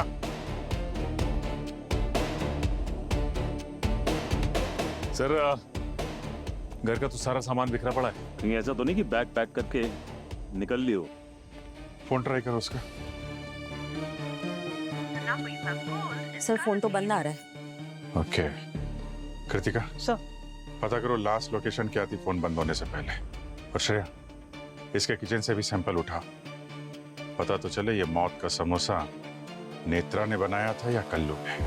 अरे बॉस, एक खुशखबरी है, लगता है इसकी शादी तय होगी। मुबारक हो सर। सर शादी के लड्डू। ठीक है। अरे सर, चुप, मजाक कर रहा है? तो मजाक तो तुम लोग कर रहे हो ना यार, मेरी शादी के पीछे पड़े। तो क्या कुछ खबर नहीं बता रहे हैं? बताइए ना बॉस। आप लोग जो सैंपल्स लेके आए थे ना मेरे पास, वो चाय की दुकान के और वो नेत्रा के घर के किचन के यूटेंसिल्स, मैंने उन्हें अच्छी तरह से चेक करके एनालाइज किया है।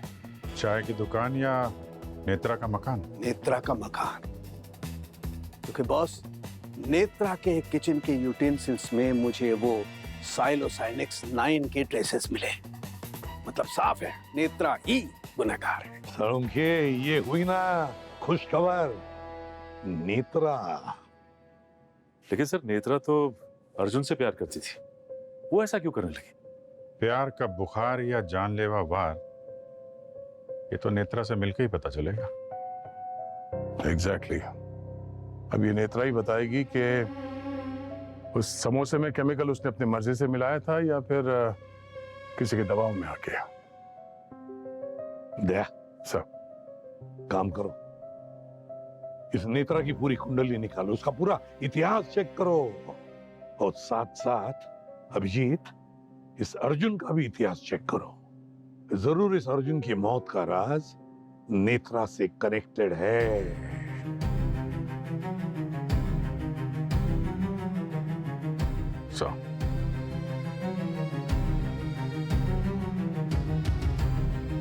सर, ये नेत्रा पिछले 2 साल से ये टीचिंग का काम कर रही है यहाँ पे, पर गौर करने वाली बात ये है सर कि ये भक्षिणी वाला पहला केस उसके आने के कुछ महीने बाद ही शुरू हुआ है। हाँ, पर दया, उसके बाद तो ये भक्षिणी ने एक के बाद एक शिकार बनाना शुरू ही कर दिया है। हाँ सर। वैसे दया, कोई ना कोई कनेक्शन तो हो सकता है इस नेत्रा का इस बख्शिश से क्या नेत्रा पहले करती क्या थी टीचर होने से पहले? स्कूल से पहले के कोई उसके डिटेल्स नहीं है, ना इंटरनेट पे है और ना ही ऑफिशियली। उसका कुछ तो आई कार्ड होगा या आधार कार्ड वगैरह सब डिटेल तो उस पर होंगे ही ना। सर ये देखिए, आधार कार्ड है जिसपे उसकी माँ का नाम है, माँ का नाम है फुलन कुमारी, और फादर का नाम और एड्रेस मिसिंग है। सर ये अर्जुन के घर से बहुत इंटरेस्टिंग चीजें मिली हैं सर। अच्छा, ये देखिए सर, पैसों से भरा बैग है। और सर ये आधा जला हुआ ऑडियो कैसेट।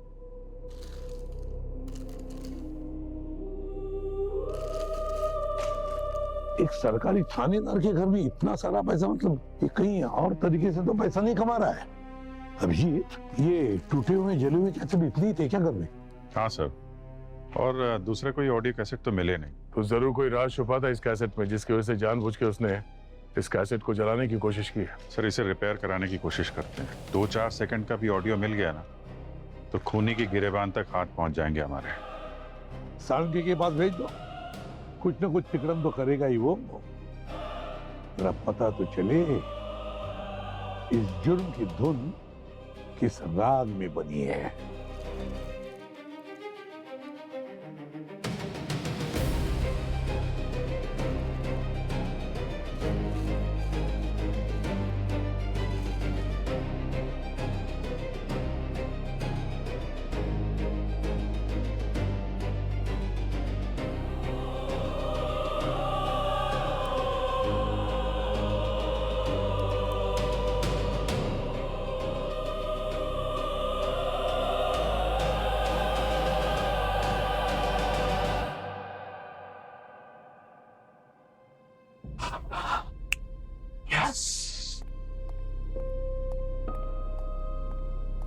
हाँ जी, वो जो टेप दिया था ना टूटा फूटा, हाँ, उसमें से एक ऑडियो रिकवर हुआ है। यार जल्दी सुना। बहुत छोटा ऑडियो है, लेकिन जितना भी है उसे सुनोगे ना दिमाग हिल जाएगा बॉस।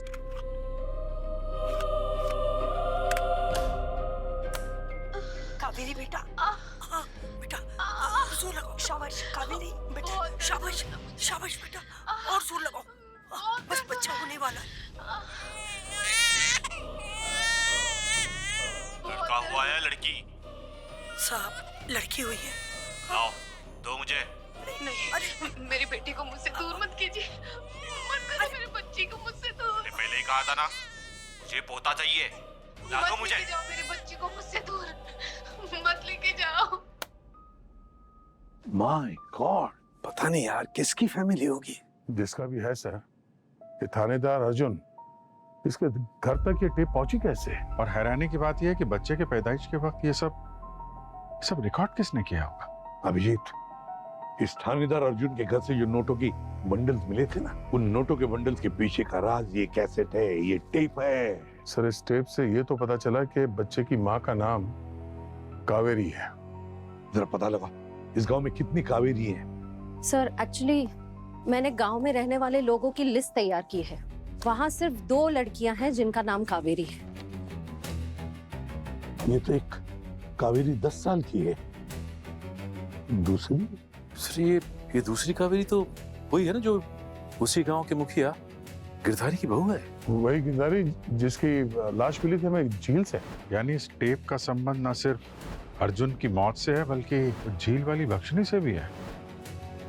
कावेरी से मिलो, इस कावेरी से ही खूनी तक पहुंचने की पगडंडी मिल जाएगी। सर, वैसे गांव की पगडंडी पे चलना काफी मुश्किल है, लेकिन हमारे शहर के ट्रैफिक और पोल्यूशन से तो बहुत बेहतर है। ये बात तो है। ये कावेरी कौन है आप में से? वो रही। वो कावेरी? कहिए आप लोग कौन? बताते हैं, इसे सुनो। कावेरी बेटा, हाँ बेटा, जोर लगाओ। शाबाश कावेरी बेटा, शाबाश शाबाश बेटा, और जोर लगाओ, बस बच्चा होने वाला है। लड़का हुआ है लड़की? मेरी बेटी को मुझसे दूर मत कीजिए। लाओ दो मुझे। अरे अरे अरे पहले ही कहा था ना, मुझे पोता चाहिए। मत लेके ला दो मुझे। क्या अब भी तुम यही कहोगी कि ये सब तुम्हारे साथ नहीं हुआ था? क्या छुपा रही हो?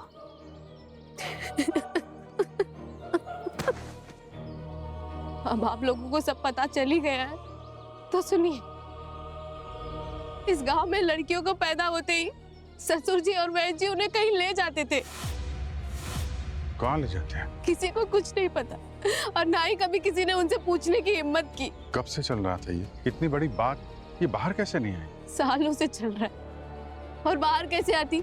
सबको सख्त हिदायत दी गई थी कि गांव के रिवाज को राजी रहने दो, गांव के बाहर नहीं जाना चाहिए। ये कैसा गांव का रिवाज जहाँ एक लड़के का पैदा होना बिल्कुल ठीक है और लड़की का पैदा होना गलत? तभी तो सब औरतों की बददुआएं लगी है उन्हें। सबके गुस्से से मिलकर उस भक्षिणी का जन्म हुआ है। वो भक्षिणी इस गांव के सब गलत मर्दों को अब सबक सिखा रही है। अच्छा, ये रिकॉर्डिंग आपने ही भेजी थी क्या उस थानेदार अर्जुन को? मैं तो दर्द से बिलख रही थी उस समय, मैं कैसे भेजती? सर, ये मुखिया का काम तो नहीं हो सकता। वो अपने ही खिलाफ सबूत क्यों खड़ा करेगा? फिर तो एक ही का काम हो सकता है, उस दाई माँ का जो उस वक्त कावेरी के साथ में थी। क्या नाम है उनका? फूलन। फूलन? सर, ये नेत्रा की माँ का नाम भी तो फूलन है। या कहाँ रहती है ये फूलन?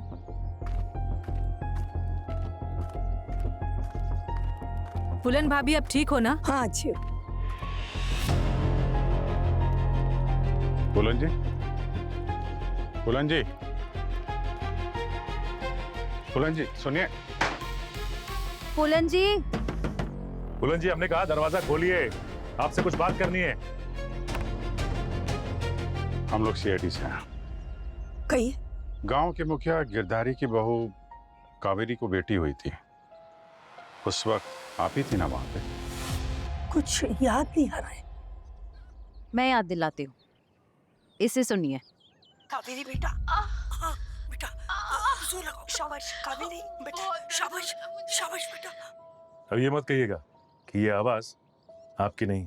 हाँ मेरी है। चलिए, ये तो मान लिया आपने। ये आवाज टेप करके आपने ही भेजा था थानेदार अर्जुन को? हाँ, क्योंकि मैं इस गांव के रीति रिवाज से तंग आ चुकी थी, जहाँ पर सिर्फ लड़कों को परिवार में रखने लायक समझा जाए और लड़कियों को नहीं।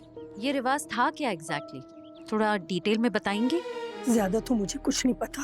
इतना जानती हूँ कि जब किसी घर में लड़की पैदा होती थी तो मुखिया और वैद्य उसको अपने साथ ले जाता था। कहाँ ले जाते थे? क्या होता था बच्चियों के साथ? कुछ मालूम है आपको? ये पता करने के लिए मैंने पैसे जोड़कर टेप रिकॉर्ड खरीदा और उससे टेप बनाई ताकि कानून इस बात का पता लगाए। मगर वो अर्जुन भी उनके जैसे ही निकला। उसने मेरे सामने टेप चला दी और मुझे धमकी दी कि इस बात को मैं किसी से नहीं कहूँ। ओह, तो इस थानेदार अर्जुन ने इसी बात को दबाने के लिए वो घूस ली थी सर। और जब अर्जुन ने आपकी बात नहीं मानी तो आपने खून कर दिया अर्जुन का। अरे साहब, मेरी उम्र तो देखिए। अरे मैं तो ठीक से चल भी नहीं सकती, मेरे पैरों घुटनों में दर्द रहता है। भला मैं किसी को कैसे मार सकती हूँ? शायद इस काम में आपकी बेटी ने मदद की हो। नेत्रा नाम है ना उसका? ये बात आपको किसने कही? मेरी तो कोई बेटी भी नहीं। अच्छा, तो हमें देख के भाग के दरवाजा क्यों बंद कर दिया? आप जरा साइड में होइए।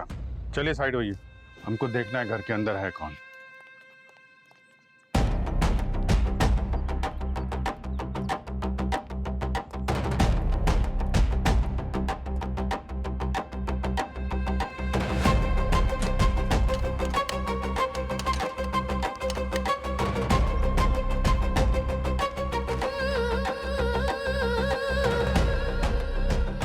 इसकी चाबी है आपके पास?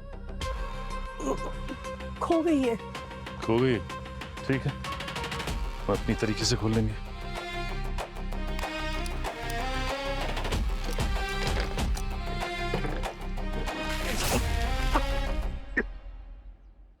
क्या हुआ सचिन? डस्ट बहुत है।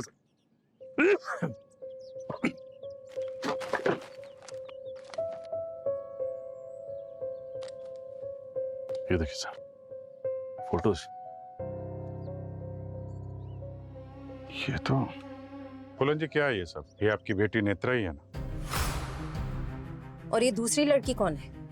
आपकी दूसरी बेटी?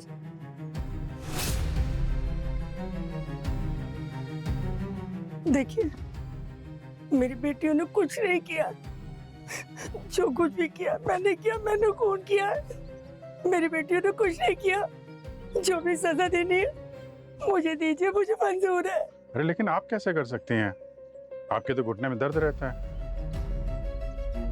आपने किया है या बख्शिनी ने? बख्शिनी ने। बख्शनी ने? बहुत कंफ्यूजन। एक काम करते हैं, इनको ब्यूरो लेके चलते हैं। बख्शनी की बाकी बातें हैं वहीं होंगी। आइए फूलन जी।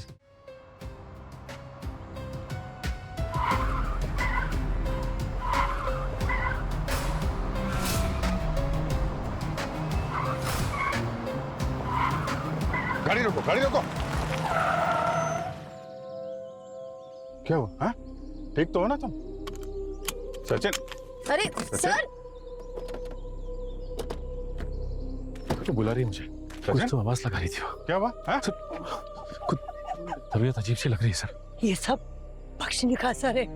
इसका इलाज ना दुनिया का कोई भी हकीम, वह तो डॉक्टर भी नहीं कर सकता।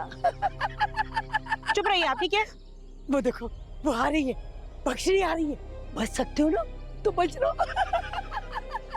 बख्शनी नहीं, केमिकल का असर है ये। जब सचिन ने वो संदूक खोला था ना जिसमें फोटोग्राफ है, उसमें से धूल उड़ी थी। शायद उसी में होगा ये मदहोश करने वाला केमिकल। सचिन क्या हुआ? हाँ? बस कुछ ही पल में ना तुम्हारा आमना सामना होगा बख्शिनी के साथ। अभी एक और बार बख्शिनी का नाम लिया ना तो मुझसे बुरा कोई नहीं होगा। तुम गाड़ी में बैठो। नहीं वो बुला रही है मुझे, वो देखो। मेरे पास आओ। वो देखो, सुना? तुम्हारे हर सपने को पूरा करने वाली अप्सरा हूँ। मैं आ रहा हूँ। सर वो देखिए ना सर, वो मुझे बुला रही है सर। कोई नहीं है सर, कब से बुला रही है सर? सचिन वो क्रिमिनल है। नहीं, उसको पकड़। वो क्रिमिनल नहीं है, तुम वो क्रिमिनल। सचिन सर! सब हट जाओ, कोई नहीं आएगा। सचिन वो बुला रही है, हट जाओ। अरे सर! मैं आ रहा हूँ। सचिन! कृतिका, हाँ? इसको संभालो। सर, मैं अकेले? सीआईडी ऑफिसर अकेले नहीं होता है। गन है ना तुम्हारे पास? सर। आ गई हो हाँ? मेरी बख्शिनी, तुम बचोगी। चलिए आप, चलिए, बचोगी। चुप रहिए। वो आ रही है। चलिए, बैठिए अंदर। बैठिए।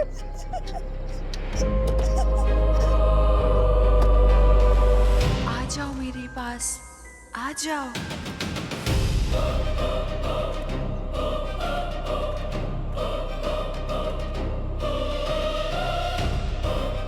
आओ तुम।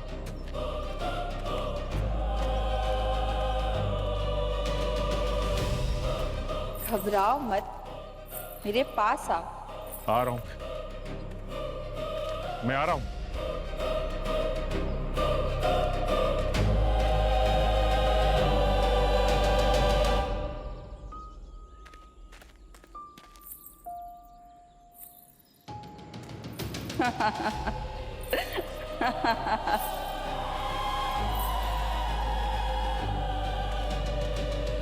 सचिन!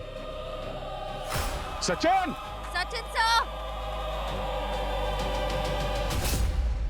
कहाँ गायब हो गया? श्रेया उधर देखो।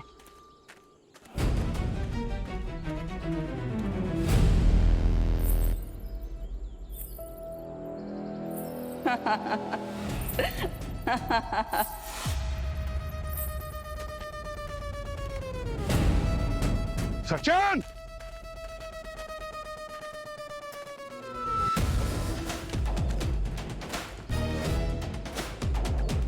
सचिन सर!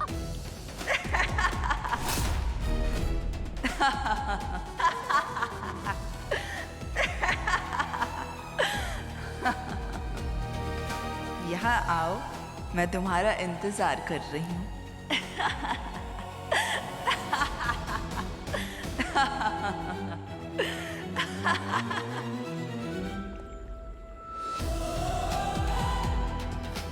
मैं आ रहा हूँ।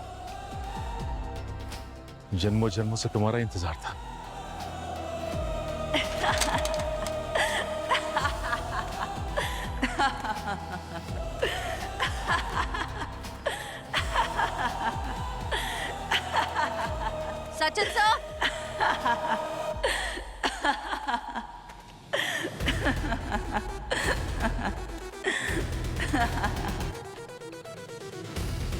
ओके,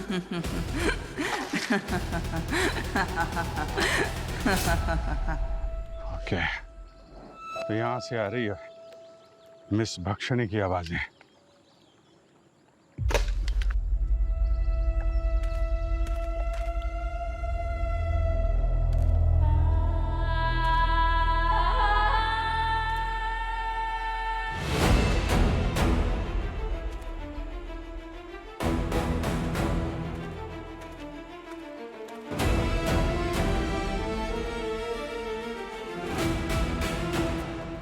सचिन!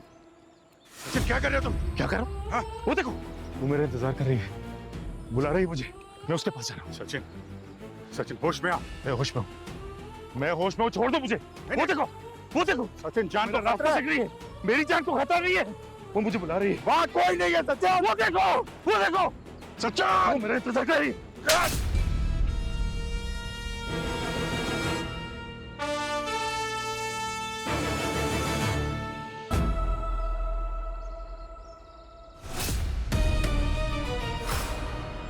अच्छा है तुम खुद ही मेरे सामने आ गई।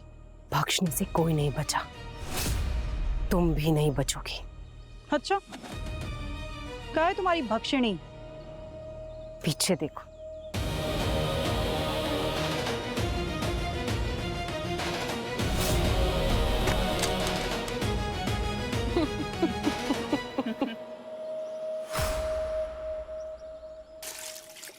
सचिन ठीक हो?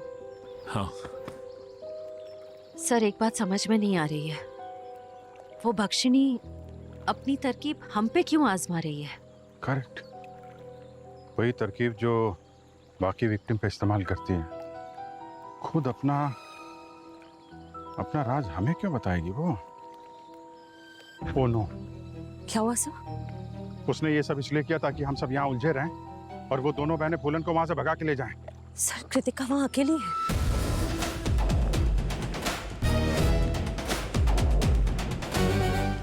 जल्दी आओ। हे! बस बस बस बस बस बस बस।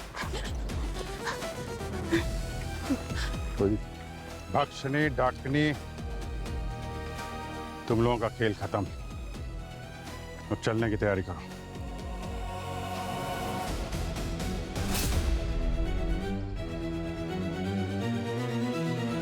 आप सीआईडी वालों के पास जरा भी इंसानियत है तो मेरी बच्चियों को छोड़ दो।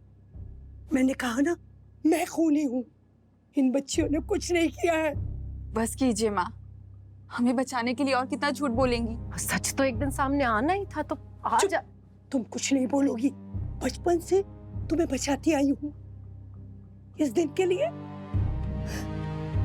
आज भी बचाऊंगी।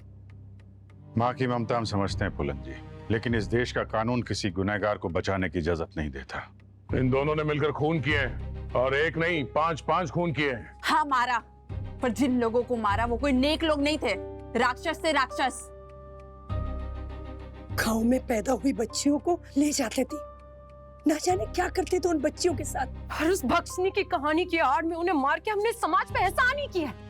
अगर इतना ही मन था उन लोगों को अंजाम तक पहुंचाने का, तो कानून की मदद क्यों नहीं ली? ली थी मदद, पर मिला कौन? वो अर्जुन, करप्ट थानेदार। उसे मेरे रिकॉर्ड किए हुए ऑडियो टेप भी दिए थे हमने, मगर सबूत मिटा दिए थे। वो मुखिया और विद्या, वो भी मिल गया था। और जब आम आदमी को इंसाफ नहीं मिलेगा तो वो खुद इंसाफ करेगा, वही क्या? गलत, इन बहानों से काम नहीं चलेगा। अर्जुन को खबर देने से पहले ही तुमने लोगों को मारना शुरू कर दिया था। ठीक कहा आप लोगों ने, इसलिए सबसे पहले हमने अपने असली पिता को मारा, नरेश और सुखी। अरे अगर फूलन माँ नहीं होती ना जाने हमारे साथ क्या क्या होता। वो तो इन्होंने हमें पैदा होते ही छुपा लिया था, और गांव वालों को पता भी नहीं चलने दिया कि हम दोनों जिंदा हैं। मेरा बस चलता तो मैं उन बच्चियों को भी बचाती, लेकिन सिर्फ इन बच्चियों को चुराने और बचाने का मौका मिला। अरे बचपन से अभी तक तो हमें ये बात पता भी नहीं थी, और जब पता चला तो हमने ठान लिया कि इस गांव के इस गलत रिवाज को हम खत्म करके ही मानेंगे। और इसलिए तुम लोगों ने उस भक्षिणी वाली कहानी का सहारा ले लिया, और अपने अपने पिता को मारने के बाद मुखिया, वैद्य और अर्जुन को खत्म कर दिया। और फिर ये बख्शनी की कहानी गांव के बच्चों को डराकर सुलाने के काम आती थी। और पर हमने ये गलत मर्दों को सबक सिखाने के लिए किया। भक्षिनी को कहानी की दुनिया से निकालकर असल दुनिया में लेकर आए। और सिर्फ इनका यही इरादा था कि गांव में पैदा होने वाली बच्चियां सुरक्षित रहे। आप लोगों को जो करना था आपने कर लिया, अब बारी कानून की है। अब रही बात बख्शिनी जैसे राक्षसियों की, हर इंसान के अंदर एक राक्षस छुपा होता है, मगर असली इंसान, सही इंसान वही होता है जो इस राक्षस को रोकता है और न्याय और कानून का रास्ता अपनाता है। मगर तुम तीनों इस राक्षस को रोक नहीं पाए। अब कानून तुम्हें सजा देगा, न्याय तुम्हें सजा देगा। For more updates, subscribe to our channel, click the show links and enjoy watching the videos.